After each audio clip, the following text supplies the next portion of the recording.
ठीक है बच्चों, तो इसके पहले हमने अति लघुत्तरीय प्रश्नोत्तर को किया था। अब हम लोग जो है लघुत्तरीय प्रश्नोत्तर की तरफ चलते हैं। लघुत्तरीय माने आप जो है 1 से 2 वाक्य में इसका उत्तर दे सकते हैं। पहले वाले का जो अति लघुत्तरीय था उसका एक एक वाक्य में आप उत्तर दे सकते हैं। तो इसी वापसी पाठ के जो है प्रश्नोत्तर की तरफ चलते हैं, जहाँ पर हम लोग लघुत्तरीय प्रश्नों के उत्तर को करते हैं। तो पहला प्रश्न है, संसार की दृष्टि में गजाधर बाबू का जीवन किस प्रकार सफल कहा जा सकता है। तो संसार की दृष्टि में गजाधर बाबू का जीवन बेहद सफल था, क्योंकि उन्होंने बिना किसी दाग के, बिना किसी कलंक की लगभग 35 वर्षों तक सरकारी नौकरी की, रेलवे में नौकरी की और वहाँ से वो सेवानिवृत्त हो रहे थे। शहर में उनका एक बड़ा अच्छा सा मकान था, परिवार के लोग अच्छी तरह से जो है स्थापित हो चुके थे। एक बेटे की उन्होंने शादी कर ली थी, एक बड़ी बेटी कांति की भी शादी कर ली थी, और जो बचे हुए 2 नरेंद्र और बसंती थे वो भी अच्छी जगह पढ़ रहे थे। इस प्रकार उनका जीवन बेहद सफल, लोग ऐसा मानते थे बाहरी तौर पे।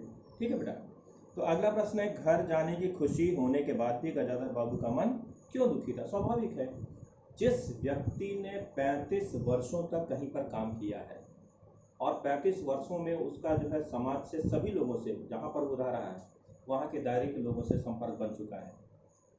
रेलवे में, वहाँ रेलवे स्टेशन पर ट्रेन का आना जाना, गणेशी का इस तरह से आवभगत करना, मिल के लोगों का आना और बैठना और एक दूसरे का सुख दुख बांटना, तो वहाँ के लोगों से उनका गहरा संबंध बन चुका था।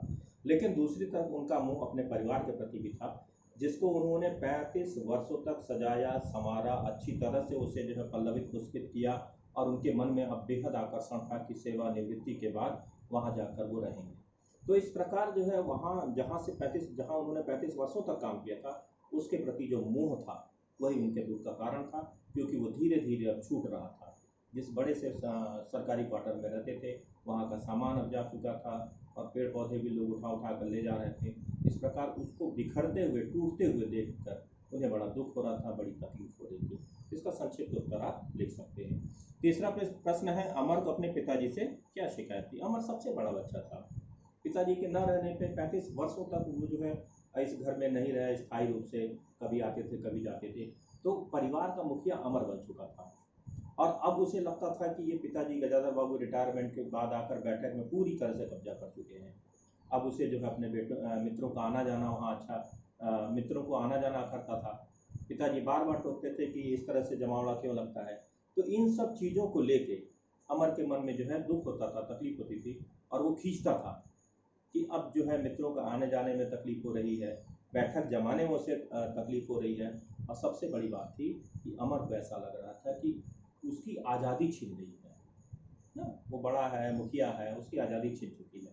3 बातों को लेकर तकलीफ थी, और कभी कभी वो कह भी देता था कि बूढ़े हैं तो उन्हें चुपचाप पड़े रहना चाहिए, इस तरह से लोगों के काम में दखलंदाजी नहीं देना चाहिए। तो इस तरह से गजाधर बाबू के प्रति उसके मन में संवेदना ज़्यादा नहीं थी, बल्कि उसे लगता था कि गजाधर बाबू के कारण उसकी आज़ादी जो है खत्म हो रही है, समाप्त हो रही है।